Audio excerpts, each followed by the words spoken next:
Tired of struggling to get your favorite apps onto your Windows PC? Let's explore the simplest ways to install apps on your Windows laptop or PC, starting with downloading installers directly from websites. First, open your web browser and navigate to the official website of the application you want to install. Look for a download button, usually prominent and easy to find. Be sure you are on the official website to avoid malware. Click the download button, and the installer file, often X file, will begin downloading.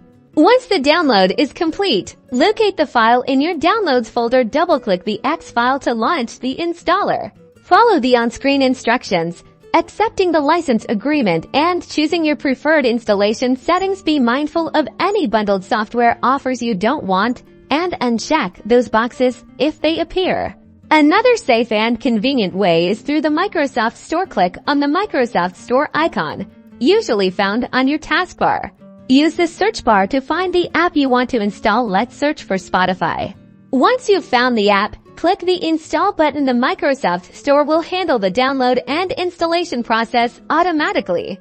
And finally, for those who want a more streamlined approach, there's Package Managers that simplifies software management by using command line interface. These are not for the average user, but the most common is Winget. But for this tutorial, we will not go over Package Managers as it would require more than the limited time in this video. And that's it. You now know a few easy methods to install apps on your Windows PC. Go ahead and get your apps installed.